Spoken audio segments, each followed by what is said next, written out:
महिला के नीचे कितने छेद होते हैं, बच्चा कहाँ से आता है, पीरियड्स ब्लड कहाँ से आता है, जब संबंध बनाने की प्रक्रिया होती है वो कहाँ से होती है और सुसु कहाँ से निकलता है।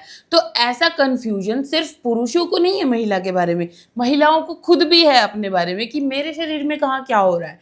तो आज की वीडियो में मैं आपको आपके ही शरीर के बारे में बताने वाली हूँ। अगर आपको ये जानकारी चाहिए तो आपको इस वीडियो को पूरा देखना है, पूरी इन्फॉर्मेशन के लिए, ठीक है।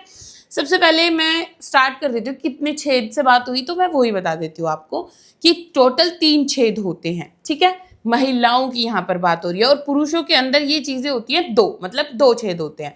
तो पुरुषों की पहले बात करते हैं कि पुरुषों के अंदर 2 छेद क्या होते हैं। सबसे पहला छेद जिसके अंदर से जो पेशाब होता है वो भी निकलता है, और दूसरी चीज जब भी वो संबंध बनाते हैं जो डिस्चार्ज होता है, शुक्राणु होते हैं, वो सब कुछ भी वहीं से निकलता है। और दूसरा छेद जिसमें से जो बॉडी का वेस्ट होता है फूड का खाने के बाद वो निकलता है पॉटी के फॉर्म में। ओके, तो ये 2 छेद होते हैं पुरुषों के अंदर, लेकिन महिलाओं के अंदर 3 होते हैं। अब क्या होते हैं, जो सबसे पहले बात करूंगी सबसे ऊपर से, स्टार्टिंग से फिर नीचे की तरफ आएंगे।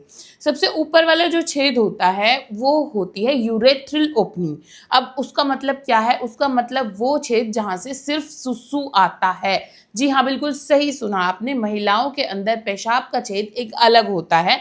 जो वो छेद होता है उसका कनेक्शन किस चीज से होता है, पीछे की तरफ अगर देखें मतलब शरीर के अंदर, तो उसका कनेक्शन होता है यूरिनरी ब्लैडर से। ब्लैडर मतलब क्या, वो एक अंग जिसके अंदर जो पेशाब होता है, जो यूरिन होता है वो स्टोर होता है, ठीक है।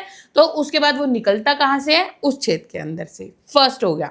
अभी सेकंड जो छेद होता है उसको नॉर्मल लैंग्वेज में बोला जाता है योनि, जो कि मेरे पास इसकी प्रेजेंटेशन भी है। ये वाला जो पार्ट होता है ये होती है योनि। अब ये ऊपर से किस चीज से कनेक्टेड है मैं आपको दिखा देती हूँ। ये नीचे जो बाहर दिखाई दे रहा है सिर्फ उतना होता है जो हमें दिखता है। जो ये कनेक्टेड है वो किस चीज से, इससे, जो ये क्या है, यूट्रस।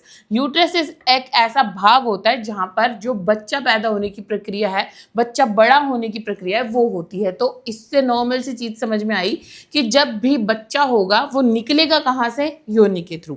यही भाग होता है जिसके अंदर जब संबंध बनाते हैं तो वो प्रक्रिया की जाती है।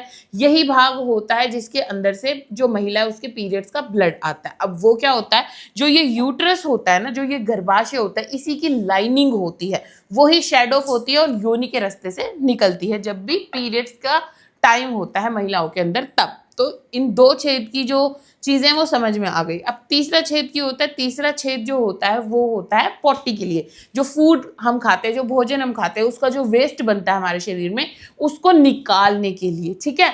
और वो छेद ऊपर की तरफ कहाँ पर कनेक्टेड होता है, वो कनेक्ट होता है हमारी इंटेस्टाइन से, हमारी आंतों से, हमारे पेट वाले सिस्टम से, मतलब डाइजेशन वाले सिस्टम से। तो इसी प्रकार महिला के जो निचला भाग होता है उसके अंदर 3 छेद होते हैं। ये समझना बहुत ज्यादा जरूरी इसलिए भी है क्योंकि एक मूवी मैंने देखी थी, अभी मेरे को नाम याद नहीं आ रहा, पर आयुष्मान खुराना की वो मूवी है जिसमें वो एक डॉक्टर का किरदार कर रहे हैं। तो उसमें उनके पास एक पेशेंट आता है और वो मतलब वो हस्बैंड वाइफ आते हैं और उनकी वाइफ बोलती है कि मेरे पति को यही नहीं पता कि किस जो छेद है उसके अंदर संबंध बनाना चाहिए, इसीलिए मैं गर्भवती नहीं हो पा रही हूँ। और वो ढूंढते रहते हैं, टेस्ट करवाते रहते हैं, अपना भी, अपनी साथी का भी और अपने शुक्राणुओं का भी, कि क्यों नहीं हो पा रहा है बच्चा। तो ये चीजें, ये इन्फॉर्मेशन जितनी आपको ऐसी लग रही है ना कि बहुत कॉमन है, उतनी ही इसके बारे में जानकारी होना बहुत ज़्यादा ज़रूरी है महिलाओं को, अपने शरीर के बारे में भी और ऐसे ही अपने साथी के शरीर के बारे में भी। होप सो कि वीडियो आपको इन्फॉर्मेटिव लगी होगी, आपके कुछ डाउट्स क्लियर हुए होंगे, कुछ नया सीखने को मिला होगा। अगर आपको कोई भी क्वेश्चन है, कोई क्वेरीज है, तो वो आप कमेंट सेक्शन में छोड़ सकते हैं। मैं नेक्स्ट वीडियोज़ में उन पर बात ज़रूर करूँगी। वीडियो को अंत तक देखने के लिए आपका धन्यवाद। Please stay tuned.